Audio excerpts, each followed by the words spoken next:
ल हेर्नुहोस् है, विगत दिन 4 दिन भएको घटनाले गर्दा चाहिँ यस्तो भएको थियो भने चाहिँ आज चाहिँ एकदमै खुसी खबर है। र आजदेखिको चाहिँ यो मिरिक जाने बाटो अनि मिरिकदेखिको सिलगढी जाने बाटो चाहिँ है एकदमै खोलिएको छ टु व्हिलर। नमस्ते सम्पूर्णमा है। र अहिले चाहिँ म छु फिलहाल दुधे है। र दुधेबाट चाहिँ हजुरलाई सानो अपडेट दिन लागिरहेको छु। र विगत दिन 4 तारिकको दिन भएको घटनाले गर्दा चाहिँ दुधेको यो ब्रिज स्टिल ब्रिज चाहिँ एकदम भत्किएको थियो भनेदेखि र आज 27 तारिक अक्टोबरको दिन चाहिँ है यो दुधे बाटो चाहिँ खोलिएको छ है। अनि सिलगढीदेखिको मिरिक अनि मिरिकदेखिको चाहिँ सिलगढी जाने यातायात गाडी टु व्हिलर फोर व्हिलर है एकदमै यहाँबाट चाहिँ चलिरहेको छ। र आजको दिनदेखि चाहिँ यहाँबाट चाहिँ एकदमै है तपाईँहरूको लागि चाहिँ एकदम खुसीको खबर है। र यो खुसी खबर तपाईँहरू समक्ष सेयर गरिरहेको छु है।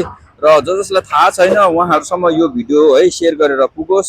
र जो चालकहरू हुनुहुन्छ उहाँलाई चाहिँ अगाडि नै थाहा भइसकिसकेको होला। र पनि जसलाई चाहिँ थाहा छैन है हाम्रो यहाँ भिजिट गर्नु आउनुहुने टुरिस्ट है हाम्रो जति पनि पब्लिक जनताहरू हुनुहुन्छ है र उहाँहरूसम्म यो पुगोस् र उहाँहरू सम्पूर्णले चाहिँ सबै थाहा पाओस् कि यो आजदेखिको चाहिँ यो मिरिक जाने बाटो चाहिँ है खुलिएको छ।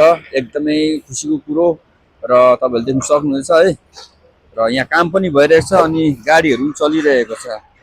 र यो चाहिँ एकदमै जान्नु मान्छेले जरुरी छ है। र अब चाहिँ तपाईँहरू चाहिँ निर्ढुक्क भएर यो बाटोबाट तपाईँहरू यातायात गर्नु सक्नुहुनेछ। एकदमै धेरै एकदम राम्रो तरिकाले बनाइरहेको छ है, भइ पनि रहेको छ, काम अझै भइरहेको छ।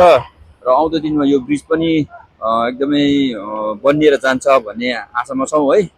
र अहिले फिलहाल चाहिँ तपाईँहरूको चाहिँ यो बाटो एकदमै खुलिएको छ भन्ने जानकारी दिन लागिरहेको छु। र हजुरहरूलाई के कस्तो लाग्छ यो भिडियो है मन परे अनि लाइक सेयर एन्ड कमेन्ट गरिदिनुहोस् होला। र यस्तै भिडियोहरूको निम्ति चाहिँ है follow like share and comment गरिदिनुहोस् होला। हस् त साथीहरू, बाई बाई, भेटौँ अर्को भिडियोमा।